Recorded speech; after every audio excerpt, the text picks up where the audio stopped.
Okay, welcome everyone to our 911 Advisory Board meeting. We're going to ahead and get started. So I'll ask Paul Dumais to go ahead and do roll call.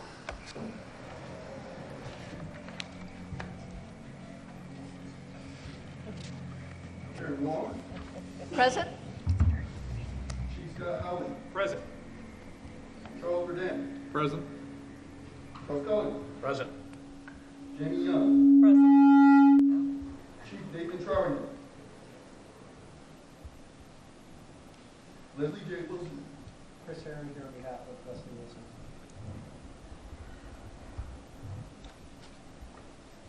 Sheriff Edward Bonner. Paul Troxel sitting in for everyone.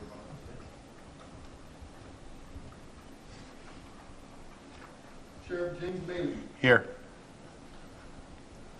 Chief Michael Langston. Assistant Chief David Wilson. Here. Okay, thank you. We will start the meeting. The first order on the agenda is the approval of the minutes. We have approval of the May 13th, 2015 minutes and the August 13th, 2015 minutes. So we held the vote for the May 13th meeting minutes due to a request for some clarification and corrections. At this point in time, we have not received any corrections to the minutes since the August 13th meeting. So I'd like to have the board, if you have any changes or corrections to the May 13th meeting, you'll let us know. If not, I'd like to have a motion to approve the minutes.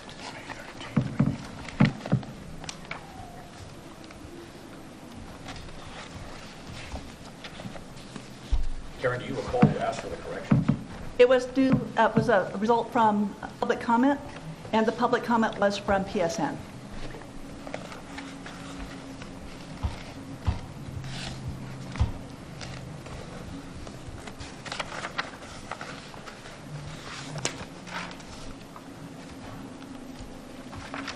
Okay, so if everybody's had a chance to look at them, at the minutes, can we have a motion to approve the minutes? I'll make that motion. Okay. Motion I'll second. and a second. Any public comment? Okay, all in favor? Oh, I'm sorry, Paul. Got ahead of myself. Go ahead. Chief Scott Howland. Yes. Charles Verdun. Yes. Charles Cullen. Yes. Jamie Young. Yes. Chris Herring. Yes. Paul Troxel. Yes. James Bailey. Yes. Assistant Chief David Wilson. Yes. It's approved. Okay, now for the second set of minutes from the August 13th meeting. So are there any changes or questions with the minutes from the August 13th meeting?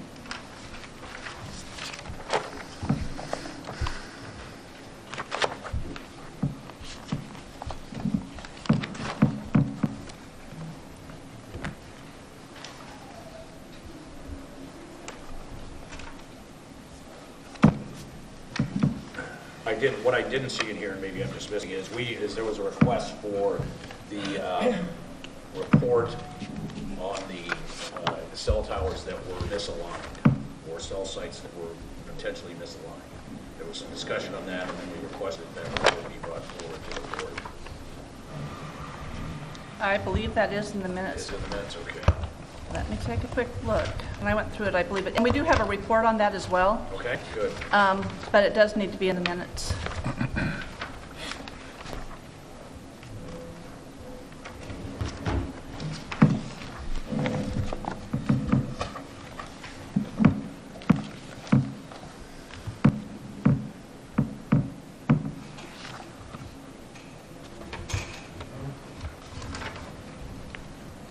I don't want to go through and reread all these right Right. now. Well, if the report's forthcoming, then I think that's,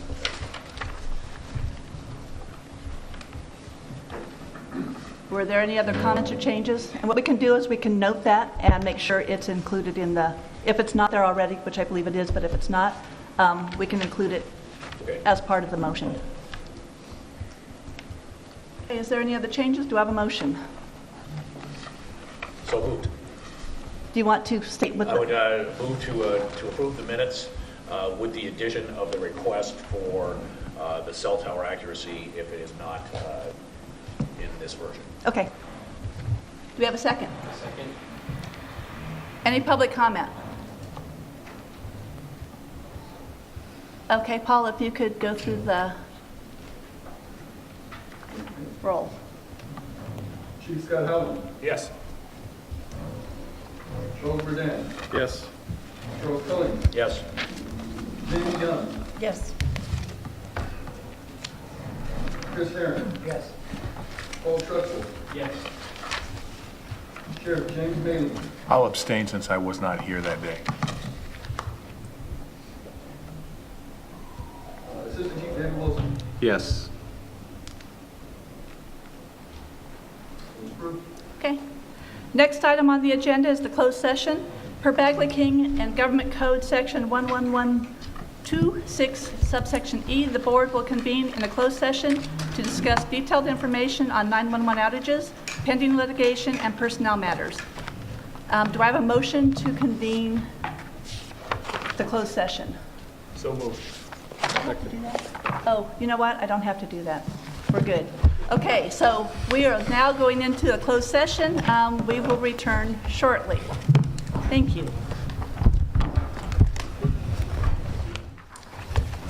Ready? Okay, thank you, everybody. We're going to call the meeting back to order. We're now on legislative update. So do we have Reggie, if you step out for a minute?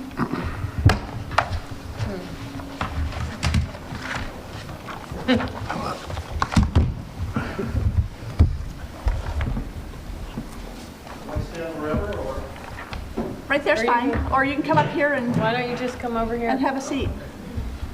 get comfortable?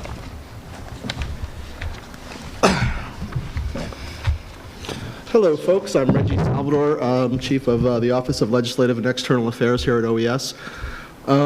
In terms of legislation, there's one particular piece of legislation that had been introduced by Assemblymember Rodriguez, AB 510. It had initially been looked at to do a study of the 911 system in the Setna Fund and passed the Assembly and went into the Senate and is currently sitting at the Senate Committee for Energy, Utilities, and Communications. It had been amended back in July to do a couple of things. One was to have CHP and PSCO work together to reinstitute the Rounding on Empirical Data project, but it also included provisions for that would have to increase or change the rate structure of the Setna Fund from the 0.0075% to a flat fee between 15 cents and 75 cents.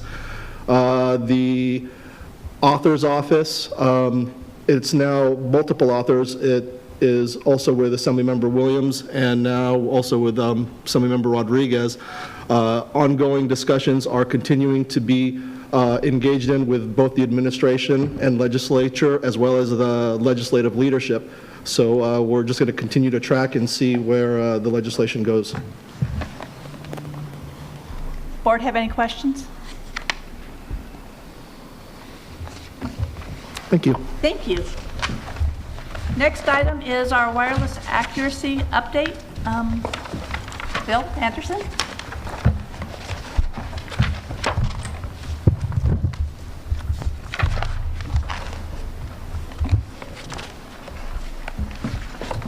Good afternoon, everybody. It's a pleasure to be able to come up and negotiate again. What we're going to be talking about today is the wireless routing project we've been working on for the past 3 months.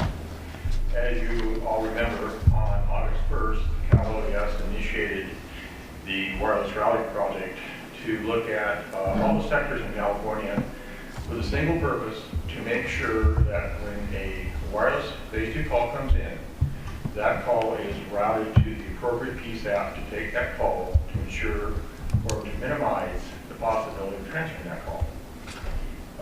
We started that August 1st. Today is just going to be a briefing on where we're at. We're still working on the project. This is a major effort to do this. It took the cooperation of 58 county coordinators, the California Highway Patrol, our office, and many PSAP managers to get to the point where we're at. And through their diligence, we've made considerable progress in the effort ensuring routing is appropriate in California. As I mentioned, we did this using tools developed through our contractor, Direct Technologies, and our ECAT system.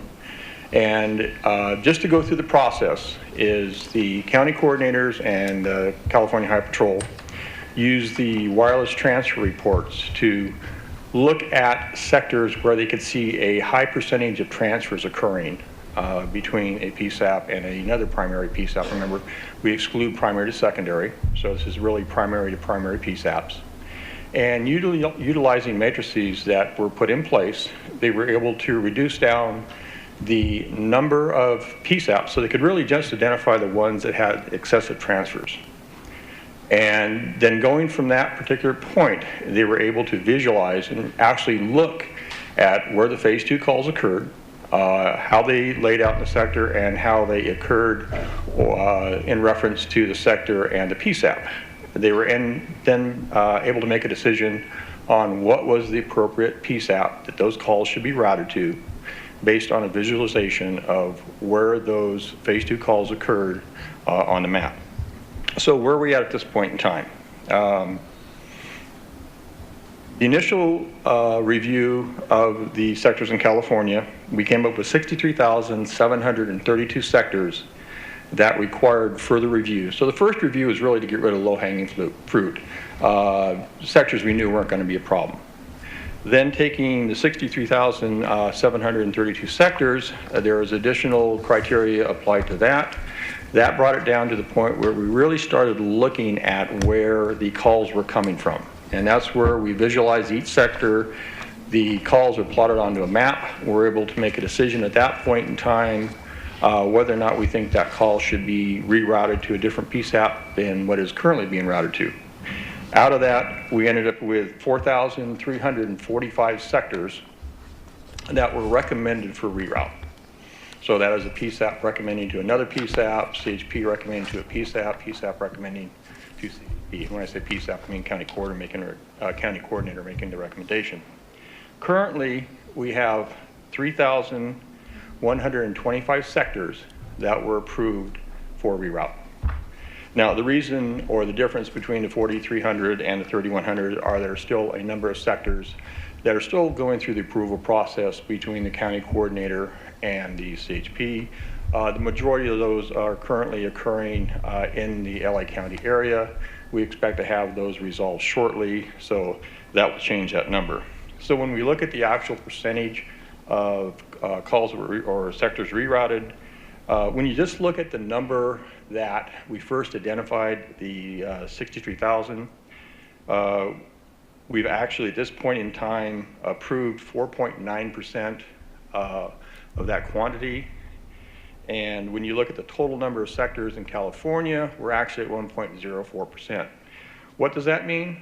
Well, for the past 2 years now, there's been a lot of speculation within California, a lot of speculation by a lot of individuals that California has had a major issue with routing to the PSAPs. What this proves is that's not the case. When you really look at that and you look at the percentage of calls, the percentage of sectors that have been recommended and approved for reroute, it is relatively small. So in that case, in this perception or view, we've done a very good job in showing there's not a problem with routing in California. However, we were able to catch the ones that did have issue. We are correcting those right now. They are going to the carriers for reroute and hopefully be corrected soon. Now, some of the additional benefits besides just rerouting the calls is as we were going through this process, we were able to identify in many cases where we had multiple ESNs assigned to an antenna. So we were able to go back to the carriers and identify those, so those could be corrected. That's an issue we've talked about on a number of occasions. We've also been able to, by utilizing the visualization process of the sector and how it relates to the PSAP, we were able to find out when we have a inappropriate directional or azimuth or associated with that particular cell tower, which basically means the calls are showing up on the backside of the radiation pattern of the cell tower. So calls are supposed to be to the east, the antenna is pointing to the west, so we were able to identify many of those, go back to the carriers and have those corrected. Also, we were able to find many cases where we had the inappropriate address for the cell tower. So those are things we've talked about on a number of occasions. This process, these tools that we've developed, we're able to identify those and also obviously help correct routing in California. One of the products, or one of the byproducts of this project that we'll be talking about a little bit later, is as we have gone through this process, many of the PSAPs that weren't taking their wireless calls are now taking their wireless calls. So when I bring that up in my next presentation, you'll see that that number, what used to be at 8 or 9, is now down to about 4. So that's a huge improvement in the number of PSAPs taking their wireless calls. So, and as we've talked about before, the one thing and the beauty about this product that we've been using is it can be used on the fly by the PSAPs.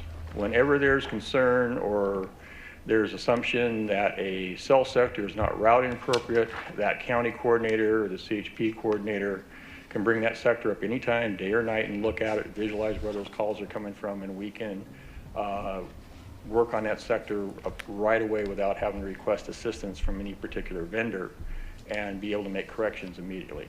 So, overall, this has been a very successful project. We're working on finalizing right now. All of the routing sheets should be to the carriers very shortly. A number of these have already been converted and cut over by the carrier, so we're making excellent progress in that area. So any questions on where we're at with our project? Yes, Chief. Bill, if I can start with a comment, and first is I want to say thank you to the 911 office for providing those additional tools, because being able to run reports and really understand what the transfers are doing has been really, really helpful for that. And then I also want to recognize my staff that's done a tremendous job of really diving in, looking at the call sectors and working with all our county coordinators across the state to get this project done. A question on any future plans for enhancements as far as the tools that we have, because I know one of the challenges we ran into is transfer reports don't tell the whole story, and even when you visualize it, sometimes it's a challenge of counting dots within what jurisdiction. Are there any plans for the future as far as enhancing our abilities of automating some of those processes? Actually, we have the ability to do that. One of the things we can do, and we can do at a moment's notice, is to add the shape files into all of the reports. What that will obviously make it much easier for the county coordinator or the PSAP manager to look at where the calls are coming from. Once we do that, we can actually do the automated counting of the calls, the percentages. It really makes it a lot easier than what is right now. It's a little cumbersome right now because we don't have all of the shape files loaded, just some of them. But we can do that at any time and add the shape files. We can bring the routing sheets in so we can compare the alley information against the routing sheet information, make corrections to ESNs, tower addresses, things like that. So yeah, that's something we can do right now. I'd be very supportive of doing that because I think it would make a big impact and make it a whole lot easier for everybody. It would improve the product greatly to do that, and we have the ability to do that right now. Great, thank you. And Bill, those improvements will meet most of the requirements that came out of the statement of work that was developed That is over correct. the last couple of months. Yes, So yeah. I think The shape files are really critical to be able to really look and automate the ability to see where the calls are coming from. The shape files really give you an additional emphasis on how that picture portrays itself as far as call routing. And I think that's a critical thing that all of us have been talking about, is can we get the information we need to make good decisions and transparency on all the calls that go through your PSAP from initiation to termination. If it touches your PSAP, you should be able to see where it came from, if it was transferred, who it was transferred to. If you have that information at your fingertips, you should be able to make good decisions in conjunction with the county coordinator and the CHP. Yeah, and I can make that request to our vendor immediately and have that initiated. As we've talked about before, we do have this vendor on contract through year 2020, so we have a long-time contract with them. We also have development time built into the contract, I think the 40 hours per month development time. So the beauty about the project is if we do see improvements, if we do need improvements, we can make those improvements within the cost of the project. You know, this is really a no-cost project to the state of California. Now, there will be a little bit of cost associated with bringing the shape files in because it's intensive effort to put that in, but in the long term, this is not expending additional money against the SETNA fund. Thank you. I had a question. Bill, it was brought up during the analysis that some of the transfer, the way it's being visualized is not accurate as far as, I believe they narrowed it down that there's some CPE issues of ECATs reading the transfer data or not. And I think it's definitely an issue in our agency, and I think CHP has the same issue. Could you address that? That's true. There are some pieces of equipment where the CDR does not output the transfers. That doesn't mean you can't get it. It takes a little bit more effort to get it either through voice or through CAD records. That is an issue we're looking at because obviously there are CPE equipment out there that do not meet the requirements or can't provide the information we need. We need to address that with the vendor to make sure that is incorporated in their equipment. So in the future, we can pull that data down. And how will agencies know if a sector is approved for rerouting? How will they know if that's complete, or will they? If the reroute was done? Yeah. Yeah. Essentially what happens is you have to have a little bit of time to collect data, but the tools are within the ECAT system right now that once the reroute's been done, we can go back in 2 or 3 months later when we have a fair amount of data, we can take a look and see if that data, where it's actually occurring at and to which PSAP it is being directed to. So we can verify the reroute, but it takes a little bit of time to get the data up. So it wouldn't be possible for the carrier to notify the state or PSAP that that reroute's been done? They do notify us. Oh. Okay. Yes, yes. It is being tracked. The day we send it,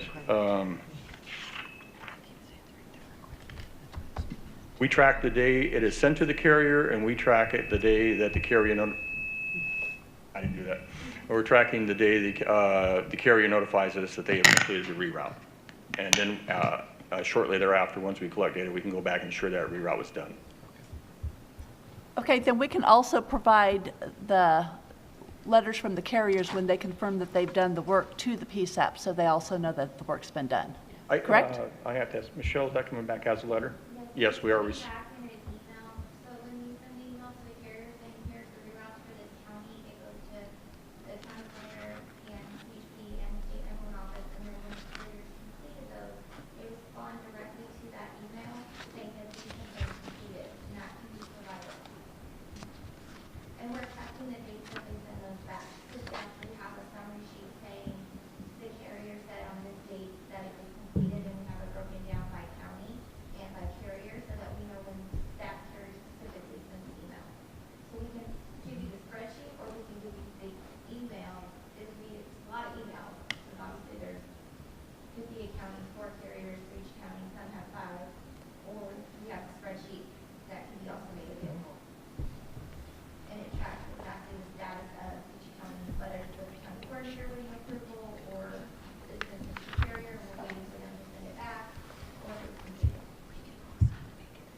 Other questions? I was just going to make one other comment. We can also add this to the agenda item so on future meetings, and we can provide an update on how we're doing. Yeah, we've been making, I mean, the process, I'm really surprised at the amount of progress we have made in the past 3 months. For an effort this size for the state of California to get to this point of getting this information to the carriers has been fantastic. When you look at California as a whole, just as a side note, out of the 58 counties, 39 actually came back to us with a request to reroute, and 19 counties came back and said, after looking at how the cell sectors are, they had no changes to how things are routing right now. So this has been a very good project. Labor intensive, but a very good project. Bill, just a quick question, clarification. We talked about this at the LRPC meeting. So as you move forward with this project, do you need consensus from the board to do a few things? One, add the shapefiles, the routing tables, and then also incorporate the scope of work, the bullet points from the scope of work as you move forward, or is that already in your? No, we can do that on our own. Okay. Any other questions from the board? Okay, thank you, Bill. Okay, thank you. The next item on the agenda is Tehachapi PSAP. Last meeting, the City of Tehachapi filed an appeal with the 911 Advisory Board to request approval to use CETNA funds to establish a PSAP. We discussed it at the last meeting, and then we were going to come back and have a vote for the board's recommendation on this issue. So do we need further discussion prior to the vote?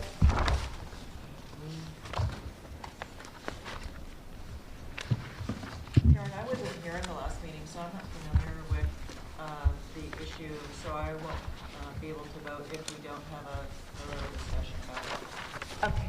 Yeah, the information was sent out, Right. but there was a thorough discussion, and actually the City of Tehachapi was here and provided a presentation. I had a quick question on the documents that were sent out. There was a document that talked about California PSAPs closing within 5 years of CETNA funding. And I just had, on the comments, it said existing PSAP. What does that mean? They left, they closed their PSAP and went to another PSAP? On that chart, what happened was when PSAPs are just at the marginal or below the 300 calls, they usually can't sustain for 5 years based on historical data. So it does go back to the PSAP that took their calls prior to the establishment of a new PSAP. Does that make sense? You mean they can't sustain that, so they would not get any additional CETNA Well, funding? usually they can't sustain it because they can't sustain the staffing and everything else that goes along with running a PSAP. The network and the equipment's just a small piece of what it takes to operate a PSAP.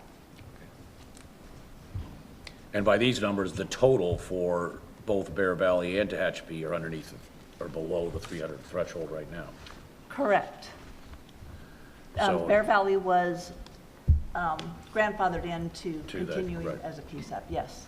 So by splitting those PSAPs, you have even much smaller numbers for both They'll be- PSAPs well below the threshold. There'll be 2 PSAPs that are well below the threshold, yes. I have one additional comment. When did Bear Valley get their last CETNA funds? When did they last replace their equipment? Yes. We actually asked that at the LRPC meeting, and it was February 2014. Thank you. So it's relatively new equipment. Thank you.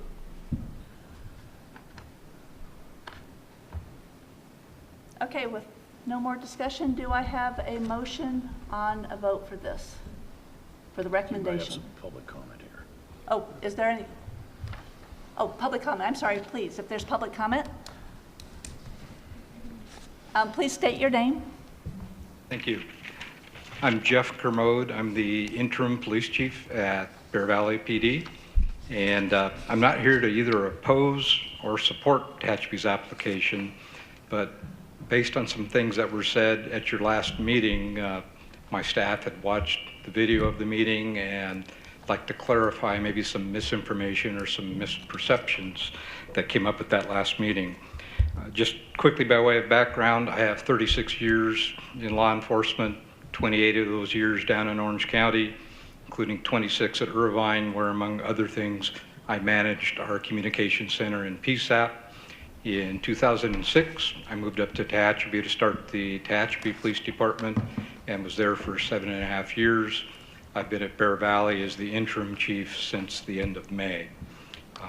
I still have good working relationships with the Tehachapi staff, and we don't want to stand in their way, but there were a couple of comments. First of all, the Bear Valley Police Department is not a private police department, as was referenced in that meeting. It's been post-certified since 1975. It's one of 5 special districts in California that have full-service police agencies. All of our officers are post-certified. We're compliant with all post requirements. We are truly a police department, even though most of our jurisdiction falls within a gated community. Second thing I'd like to mention is that our dispatch center has been a certified PSAP since at least 1985. All of our dispatchers are post-certified dispatchers. As was mentioned, we received funding in February of 14, and in the year 13-14, substantial upgrades were made to the Bear Valley Dispatch Center, all new equipment, all new consoles. They're now, up to date with GPS tracking and the RIMS mobile system for the MDCs and such. So it is truly a dispatch center that's been operating since at least 1985. A couple of other things that were mentioned in that meeting, there were comments made about the Bear Valley dispatchers dispatching fire trucks that were going back and forth up the street. Bear Valley doesn't dispatch fire. Kern County Fire dispatches fire. A couple of other items that, as far as complaints about the service provided to Tehachapi, certainly in the early years of the dispatch arrangement, I shared those concerns as Tehachapi's chief. I believe a lot of progress has been made over the years. Bear Valley currently has a well-qualified dispatch supervisor who retired after many years from the Kern County Sheriff's Department, and I'm only aware of one service complaint that's been brought to my attention since I've been there in May. Final thing I'd like to point out is on August 7th, in response to a request from the city of Tehachapi, I provided a letter to them. I don't know that they received it before your meeting on the 13th, I believe, but there's new management in place in Bear Valley. The frustrations I had over the cost and budgeting, I believe have been resolved since I've been there. There's a new budgeting process, and on August 7th, we proposed reducing the contract price charged to Tehachapi from $425,000 per year to $350,000 per year, based upon what was perceived as their fair share of Bear Valley's operating costs. So again, we're not here to oppose or support their application, but we believe that their application should be judged on its own merits and not based upon any allegations based upon Bear Valley's service that's provided. Thank you for your time. Thank you very much. Does the board have any questions? Okay, thank you.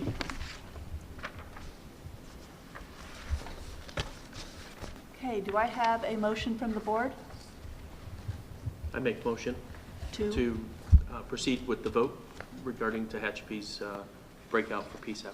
Okay, to approve the breakout or to support the decision that the Cal OES has presented that they will not receive CETNA funds for a PSAP? I make motion to support the California 911 office. Okay.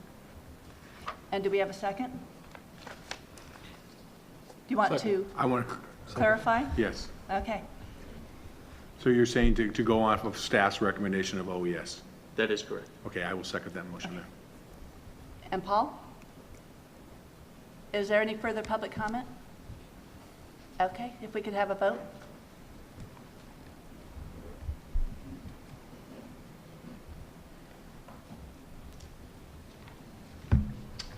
Chief Scott Howland, Yes.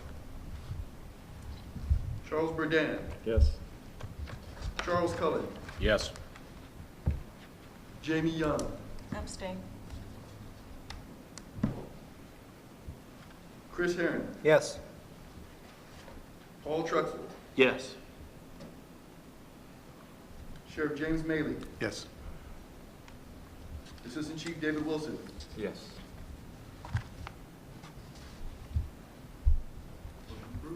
Okay, the motion was approved to uphold the Cal OES decision. Thank you. The next item on the board is the California 911 branch report with Bill Anderson.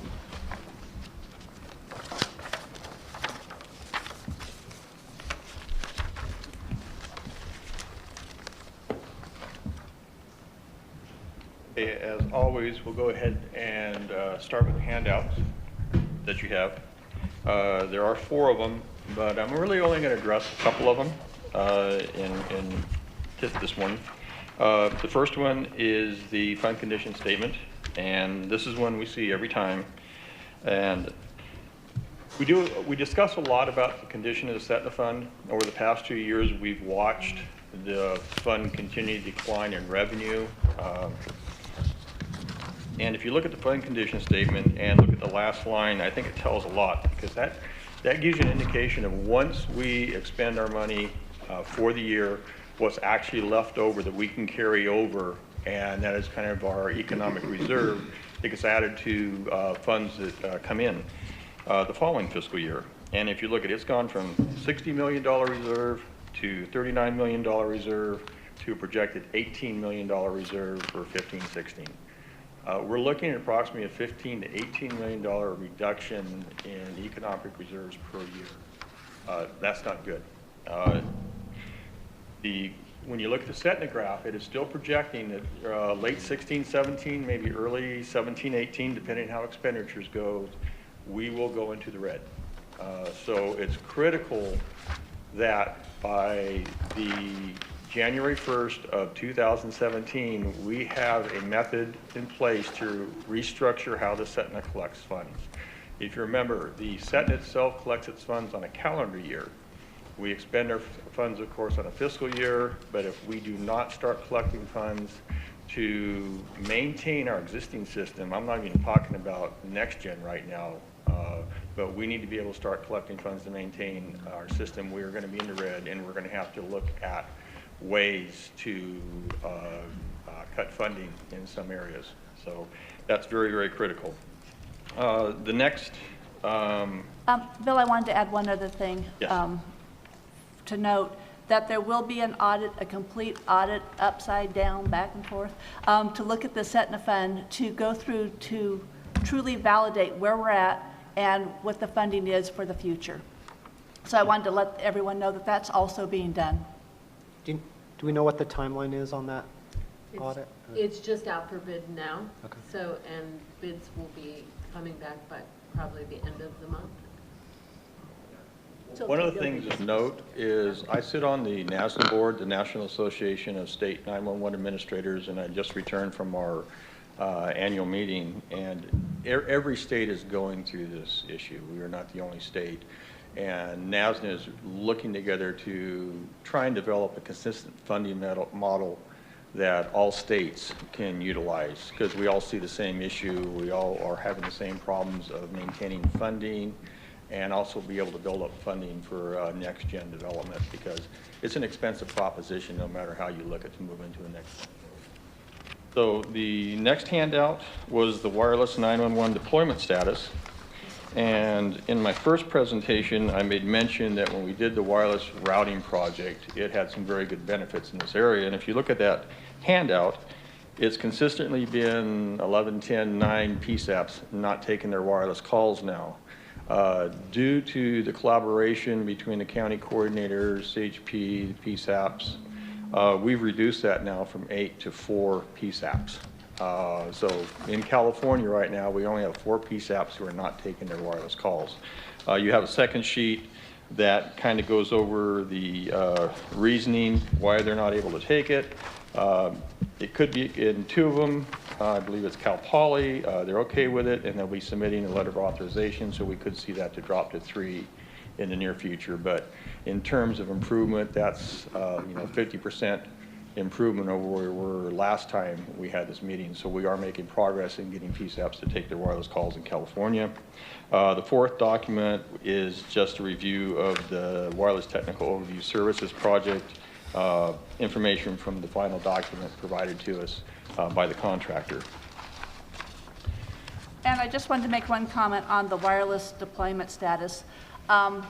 We've been challenged with getting the number of PSAPs to take this, so due to the collaboration, honestly, with the county coordinators and the PSAPs and CHP, thank you all, because this is really, really good news for us. Yes, very much so. The next item is we recently had to set rates for both Setna and for the first time prepaid rate. Both of them are restricted to 1/2 to 3/4 of 1%. The Setna rate we set by October 1st and provide that information to the Board of Equalization so they can get it into their November meeting. Again, that was set at 3/4 of 1%, the maximum allowable by statute. Of course, when you look at where the Setna is, reducing it would be kind of shooting ourselves in the foot at this point in time, so that was a relatively easy decision to make on where to keep the Setna rate. The prepaid rate, this is the first time we've done that. It came about as a result of AB 1717 by Assemblyman Perea and brought into law in early 2015. This is really prepaid point of sale, which many states are adopting. That was another discussion we had at NASNA, was on prepaid.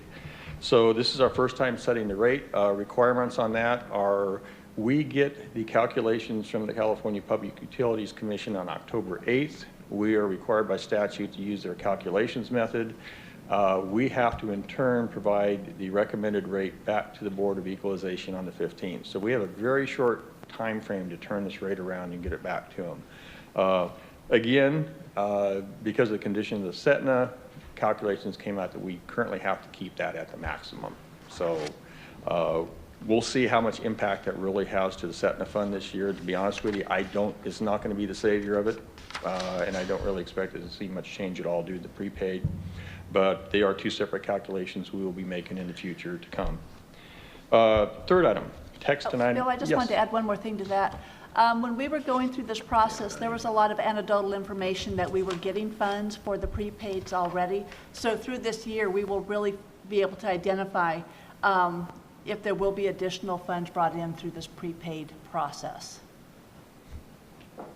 Yeah, correct. Yeah, based on, I can kind of give you an idea of what we're looking at. Based on projections on income from prepaid that are provided to us by CPUC, and based on the calculations, we're probably looking somewhere in the range of $12 to $13 million of income from prepaid. And that's just a rough calculation right now. Third item is text to 911. This is one of those items we talk about at every advisory board meeting. However, we have some very, very good news to talk about this time. We discussed San Bernardino County and Riverside have been working on deploying. The plan right now is they will be holding a press conference sometime in December to announce that they will be going live to the public with 19 PSAPs in those two counties. That is with all 4 of the major carriers. So in the world of text to 911, that's big news. As many of you know, CSU Long Beach has been live since May 15th. So we will actually have 20 PSAPs in California. We have 6 other counties working with our office right now in getting ready to go live with text to 911, Butte, Santa Cruz, Monterey, San Benito, San Joaquin, I think that's 5, and I can't remember who the 6th one is. But we'll be working with those for deployment. And one of the big impacts that we talk about at many of the PSAP managers meeting is one of the things we constantly say, it's not so much if you're going to go live with text to 911, it's when you're going to go live with text to 911. Because as these PSAPs deploy, and I think once PSAPs see the impact it has to the San Bernardino County, Riverside County PSAPs, and they realize that the impact is not as great as they thought it was, there's going to be a drive to get those PSAPs to go live with text to 911. It's critical. One, it gives us another means to contact 911, but I meet once a year with the Deaf and Disabled Telecommunications Program in Oakland, and they are watching this initiative very keenly. They look at this as a very important step to provide them with the ability to contact 911. Right now they have a video relay service they can use, they have TTY, And we all know TTY is not the greatest way to contact it, so they are really watching text to 911 deployment in California very keenly. And so when I get a chance to talk to them the next time, I'm sure they're going to be very excited to know that we're actually seeing PSAPs deploy with text to 911 in California. So we're very excited that we're moving forward in that direction. Next item is Next Gen 911. We talk about this all the time. I believe I mentioned at the last advisory board, we now have L.R. Kimball consulting firm on staff with us. They're working with the 911 branch to develop a transition plan to move California into a next-gen 911 environment. Some of the major efforts we're doing right now is one, establishing the project plan so we can get our timelines in place. Doing a review of where California is at as far as next-gen readiness, and that's looking at existing next-gen networks that are in place that we can reutilize for a statewide deployment, looking at the status of PSAPs throughout the state to see if they are next-gen ready and which ones need to upgrade their equipment to become next-gen ready. Looking at potential funding models, as we said, as we deploy out next generation, we not only have to maintain the existing legacy system, but we have to build out an IP system on top of that. So we're looking extensive funding, and we're also looking at a multi-year deployment. So it's critical that we have a very good idea of how much money we're going to need over that time frame, because when we do get the SETNA fund adjusted, we're going to have to utilize that as a basis for setting the rate in the years to come. So that'll be very critical. Additionally, we'll be looking at a governance model for Next Gen 911. It's critical that we have a very good, strong voice, not only from Cal OES, but also the PSAPs in how we administer and how we develop Next Gen 911. So as we do provide this product out to the PSAPs, it supports their needs and they're encouraged to participate in this program. So those are the three major steps we're working on right now. We'll keep you advised on how those move. The fourth bullet I'll be talking about is the pilot projects. Of course, the two we've been discussing for a while are the Pasadena and Mendocino Ring. Pasadena Ring is our first ESINet deployment in California, true ESINet, I can't say the word anymore, ESINet in California. We did have an issue arise. We had a problem with some of the admin lines locking up, and that was causing concern for the PSAPs. This is a bit of a concern for us. If you go back through the history of the Pasadena Ring project a year ago or so, we were working with TCS Microdata. We had a problem with getting their graphical user interface up to par where we needed, where we called a GUI. They were not able to produce, so we asked that AT&T, who is our contractor, switch to another vendor. They in turn moved over to Airbus Solutions to provide us with CPE equipment. That got us back on track again, and then in the past few months we've had an issue come up where it's kind of stalled the project out a little bit. Some of the PSAPs are starting to become reluctant to come on the Ring project. That's a concern to us. Last month, my staff went down, met with AT&T, Airbus, and the Ring project, and basically said, we need to have a solution now. We can't keep continuing by pushing or kicking a can down the road. So they have until January right now to come up with a viable solution to get this project back on track to where it needs to be so we can get it completed, because we have the Mendocino project waiting on this. If they're not able to, then we're going to have to make some hard decisions on what we need to do with this project. And so hopefully our vendors will be able to come through and provide us with the needed solutions to get this project back on track again. So by our next meeting, we should be able to give you an update on that one. And again, just as an update, the proof of concept. Proof of concept is based on location-based routing. As you're all well aware, the Northeast Grant Project was one of the first projects we did where we could actually take the latitude, longitude of where the caller was originating from, use that information to route that call to the appropriate PSAP. Obviously, the biggest benefit there is you don't have to worry about transferring a call. That was done through Verizon and Trado. The proof of concept is done in Ventura County with AT&T. We wanted to make sure that AT&T, the two major carriers, were able to replicate the same process. AT&T has been able to demonstrate to us that they can do that. So once the ESINet becomes active, this will become a standard feature on the ESINet that will be available to all the Ring PSAPs as they move forward, and of course we expect to see this become a normal feature in all ESINet developments in California. So that is the end of the 911 report for right now. Any questions? Yes, Charlie. Bill, back to the WTOS project data evaluation. Okay, you just lost me with the nomenclature. LETO. The Wireless Technical Overview Service, where they're looking at the report, which talks about different issues with the cell sectors. Oh, the WTOS project. Yes. Yes. And it looks like there's about 2,200 identified tasks, and only one of the wireless service providers has initiated any action on those? Yes, that was AT&T. Okay. Is there some way we could get an ongoing, do they report back to you as they take on these tasks? Is there a way to take a look at it at our next meeting to see if additional tasks? That project was canceled. That was the project that was canceled. So there is no... Well, however, we will be sending a letter out to these carriers, encouraging them to take a better look at this and to report back to us about where they're at on getting these items Getting those fixed. issues resolved. Yeah, or tell us if they've been resolved, but to work with us. So a letter will be going out to the carriers. Okay, and then we can get an update at the next meeting on Yes.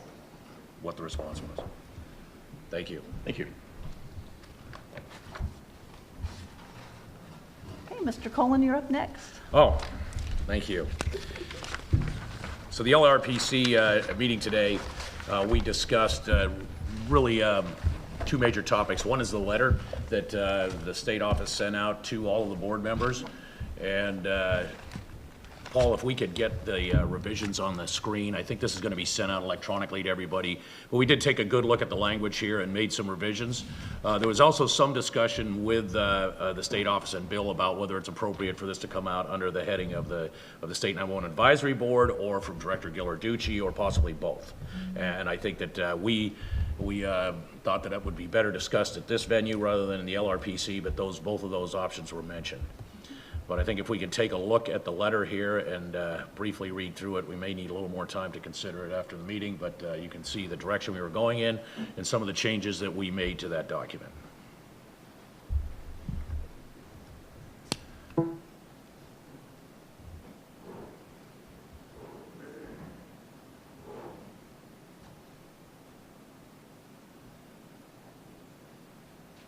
I love these big screens.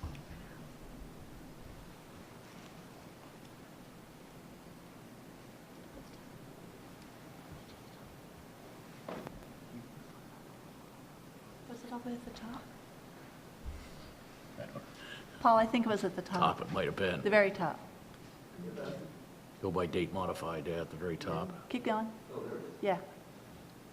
Nope, nope. No, I the think one there's one above it. above it. Oh, no, that's the Mac edition. Oh, okay.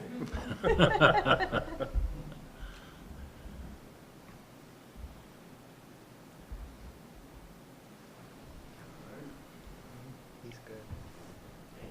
We want to see the changes. Did you want, can you show it with the version that tracked the changes, Paul, so that the board could see that? There we go. So there's multiple changes in there, and it's a little hard to read when you go through it. But I think we captured the essence of what the letter was trying to say and maybe got a little more succinct and to the point, we thought. But obviously, I think the full board should probably take a look at this and the 911 office and OES to see if it truly reflects what our intent is and what our recommendations are to the FCC. Yeah, and what we can do, because it'll be difficult to go through the changes and to read it at the meeting, but if we could, we'll get this, we will forward it to our director, and we'll take a look and we'll take the advice from, That, as and the then- letter's written. There definitely needs to be a letter to FCC. See. Absolutely. Okay? And then I think that rather than waiting till the next board meeting, you want that to come out in the very near future, and we'll I guess the board can decide whether we just, if it's going to come out from the director, or what your recommendation is, whether it comes from the director or from the director and the board, or Yeah, we would want it to come out from the director. okay. And what we can do is to let the board know when it goes out. We can, we certainly, personally, I support that. I don't know about the rest of the board. See heads nodding. Okay, Good. very good, thank Thank you. you. PSAP consolidation, when we talked about PSAP consolidation, I think the last time that that issue was looked at as it related to the operations manual was back in 2010. And there's obviously been a lot of changes in the last 5 years with Next Gen on the horizon. What we were looking at from the LRPC's perspective is, does the full board want us to really delve into that issue and look at that document again in its entirety and look at all the implications that Next Generation 911 would have? And I think we would start it at the LRPC and then hand it off to the working committee that is comprised of representatives from different size PSAPs, et cetera. And so if that was the direction of the board, we're certainly happy to do that, but we were a little, we were looking for some direction from the full board on what they wanted to do with PSAP consolidation. Board having comments? I have a comment. I do believe that this would be something we would want your advice on, and definitely from the working group, because the working group has several PSAPs as well. This is Yes. going to be a very big challenge as we move forward. When you look at connecting 451 PSAPs with a network, it's a challenge. So we would definitely want to get some recommendations through the LRPC and the working group, because that way we actually get information from the PSAPs themselves to move forward. And how granular would you like the recommendation to be? Are we looking at talking about call volume again per PSAP, or what that would look like in a next generation environment? What I'd like the committee to do is to kind of think out of the box. What would be a better way to look at this? I don't know that call volume is always the best way to look at things. So I think with looking at PSAP consolidation and looking toward the future, I think we can look at this with a clean slate and how would the best way go forward with Next Gen 911. Very good. Okay. If that's the direction of the board, we'll take that up at our next meeting. There you go. Do we need a motion on that? Or? I don't believe we It's do, okay. no. And the routing analysis tools, I think that most of that discussion we actually have had here at the full board, but we talked about the statement of work that came out over the past 3 to 4 months. And really what I think the LRPC says is we're looking for, how do we get the requirements that SOW defined, and if we can do it through the existing tools, we're agnostic in terms of how you get there. We just want to see the results to be the functionality and requirements that we want. And I think we've got a good idea of how those are identified. And when we talked about that as the full board here, we were going to incorporate that into some of the upcoming enhancements to the existing ECAT system. Were those discussed already with Bill? Or were there others that? I think that they're enhancements? incorporated in what, that document that was approved by the full advisory board last time as quote, a statement of work. Okay. So I think there may be a little bit of work to extract what we would like to see in the existing system and the most important enhancements. But as long as we get to, I think we're all looking for the same end goal, which is to make routing decisions easy and the process transparent. And if we're not here to select a vendor, we're just asking for results. So I think what we can do is continue to work on what you've given us, and we can get this back out to the board prior to the meeting and work through the LRPC. But I think we're very close to meeting, to get our routing to be much easier and much more effective. Very good, thank you. Well, and Charlie, maybe just a quick comment. That was my clarification with Bill when he was up, that he's got the statement of work bullet points, that the routing sheets, the shape files, and then the only additional thing that we talked about and that was brought up by a couple of us is we're really looking to make it easy for PSAP managers to look at calls that not only come through their PSAP, but maybe at an adjacent PSAP, and that, we would have an interest in seeing how that routing is being done, whether that's an adjacent tower, that calls are hitting an adjacent tower. So I think Bill's got that information from our conversation in the LRPC, and he said that's all he needs, and we'll hear more at the next meeting. Okay.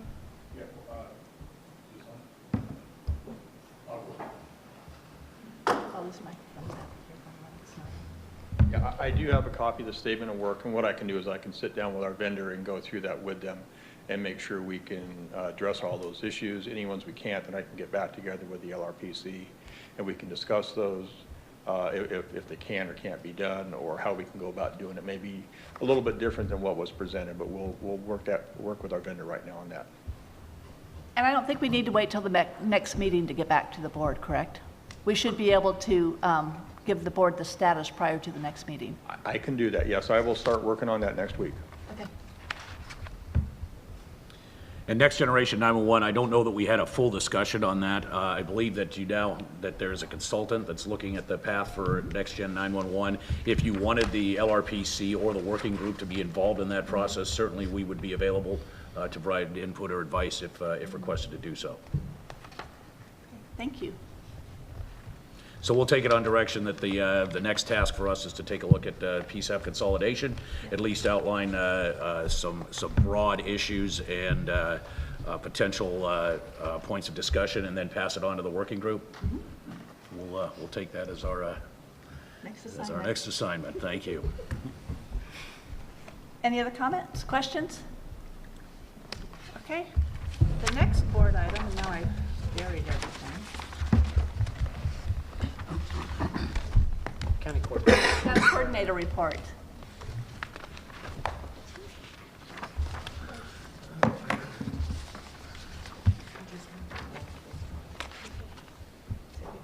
Good afternoon. I'm Tracy Kessler with the County Coordinator Task Force. And the things that we've been working on are the mentorship program. So we've continued to mentor new county coordinators and support county coordinators that express that they need assistance. We've done that through one-on-one training, also through arranging webinars. So we've had 3 webinars so far, one dealing with wireless routing that came about, the 911 net training, and reimbursement processes. And that reimbursement process webinar prompted us to get a meeting together with the 911 office to further go over it. Sounds like there was still some confusion between us and how we fill it out, and we're gonna have a meeting December 3rd with the 911 office on that. The CCTF wanted to specifically thank Michelle Bland for being instrumental in helping new county coordinators understand the wireless routing. So she helped out a lot, has been very cooperative with all the county coordinators, and without her, so thank you very much. We are having our face-to-face meeting in December at the State 911 office, and we will be discussing the reimbursement process. Also, we're going to start the creation of the county coordinator educational paper for chiefs and sheriffs, and we will start preparing for our breakout session, which we will have at the 2016 NENA training event. So that will be for PSAP managers to get familiar with our processes. Any questions? Thank you. I'll just make a comment only because we've been talking about this at the LRPC, which I was chairing for probably the last year. So very excited to see the education pieces, being worked on. I think that's going to be really important for chiefs, sheriffs, and PSAP managers to have the information about what a county coordinator can and should be doing for them. So glad to see that. Yeah, that's really good progress. Thank you. Okay, next item is a report out on FirstNet. Sue Plants.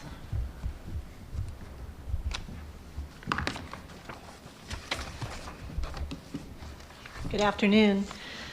I'm Sue Plants with Governor's Office of Emergency Services Public Safety Communications. FirstNet is on target to get their request for proposal out by the end of December. And some of the key action items for our dates are for the next year, 2016, are they're hoping to have in February the offer's questions due back to them. In March, the responses to those questions out. In April, pre-proposal conference, and in May, the offer's proposals will be due. So They have a very aggressive timeline. Our interoperability challenges with data is a very big challenge for FirstNet, and they have what they call the Public Safety Advisory Committee. And on that committee is about 42 members of different disciplines, public safety associations, and they meet frequently to go over needs, requirements, and they address FirstNet through papers, plans, and requirements for building out the nationwide public safety broadband. So to ensure coverage in FirstNet for California, we took their baseline map. I don't know if the board had seen FirstNet's baseline map for California, but we had gone through the 911 calls that Karen had asked the 911 office to put together, and it has told a very big picture about where coverage should be in California. And along with that, we added the tribal lands and disaster threat areas. So FirstNet got those new maps just recently. Another issue is cyber. Cybersecurity is becoming very, very challenging also. So FirstNet put out a special notice back in October, and we sent some comments back and thank to our California board members and our technical advisory committee. We had sent those questions back on October 21st. And FirstNet received approximately 40 submissions from industry and state partners responding back to those cyber issues that they see.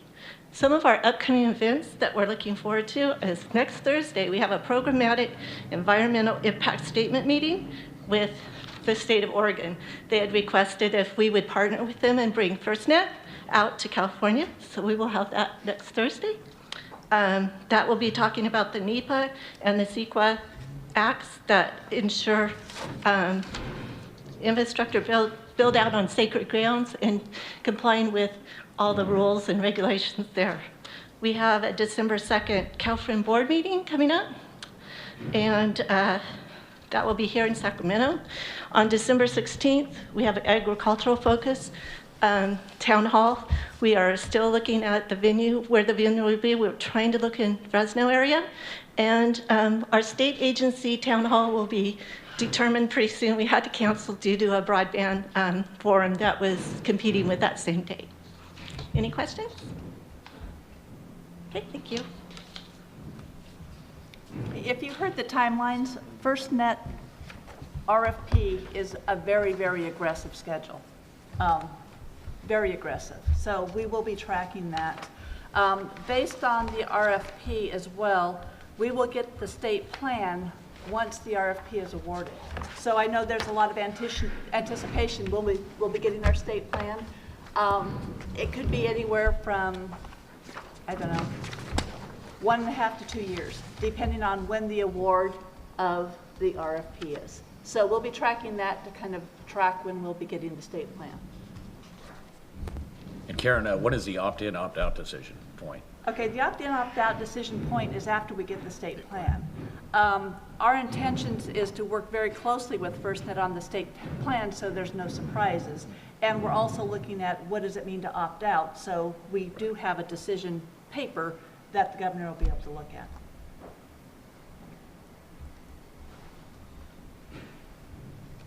Any other questions?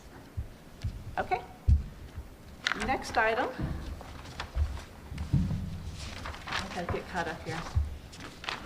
Item 11. Pardon? I thought somebody was talking to me. Okay, does the board have any additional comments that were not on the agenda? And also, are there any board items that you'd like to see on future agendas?